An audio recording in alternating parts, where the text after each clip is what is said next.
Hey guys, it's Katie, and this is My Life with Veds. This is Abby, and we were chatting, and we decided that we should start a little segment on Veds horror humor stories, right? Like horror humor. Yeah. Because I think we all have these stories of like things that happen that really are probably not funny to other people that don't go through this a lot, but it's really like humorous to look back on and be like, wow, what the heck happened there? So Abby's got a story that she's going to tell you about. Okay, so I have to tell you, so John, we have dirt. He always like rips his skin. We use Dermabond on him. So before the Dermabond, a friend of mine in the group was like, oh, we always use Vetbond. So I'm like, okay, great, I'll get Vetbond. So because his skin would always like rip, especially on his head, you get like these splits. So instead of running him to the ER all of the time, I mean, super easy. Like you just pull it together, glue it, great.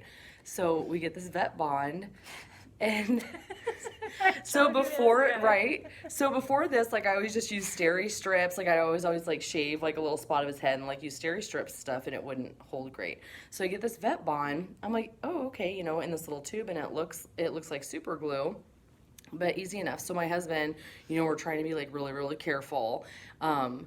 And so I shaved like this little portion, and it wasn't that big. I mean, so think of like the size. I shaved this area like think the size of a quarter.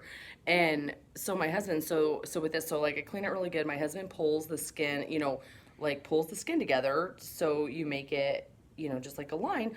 So I take this Vetbond, but it came out like way faster than it should have, and it starts, I'm like, oh my gosh.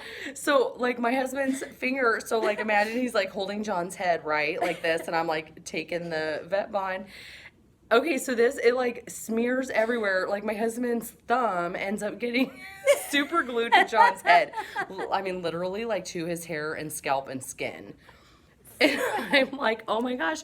And poor John, like he's such a trooper. He's like, are we, what? Like, he doesn't even know what's going on. And I'm like, oh my God. And like my husband's hand, like he can't move it. Like literally like the whole thumb is stuck. And and I'm like, oh my gosh. And I'm like, oh my God, this is so terrible. My poor child. So then I was like, I don't even know how to get it off. I'm like, I had to get it off like his head. And I didn't want to like pull it because John's like, ow, ow, ow. Because it's like pulling his hair. So I got acetone, and I made sure I did not get it in the wound. I put it on, like cotton, and I'm like around my husband's thumb, like trying to, and I did get it. I got him undone, and I was terrified to use Vetbond. So now I have Dermabond, and I always make sure it has like the little cotton edge. Don't do it like with a free flow. So it terrifies me when people say, oh, they super glue their kids. I'm like, please don't, because that's the horror story I have. If you're going to super glue yourself together or your child, make sure you have control. Great message. But he wasn't traumatized, don't worry. So that's my spiel. Thank you for You're sharing. welcome. I hope that I can find more of these stories because I know they're out there. I have quite a few myself, so I'll share them here and there and hopefully get other people to share theirs like Abby did. Hope y'all are having a great weekend, and I'll talk to you soon.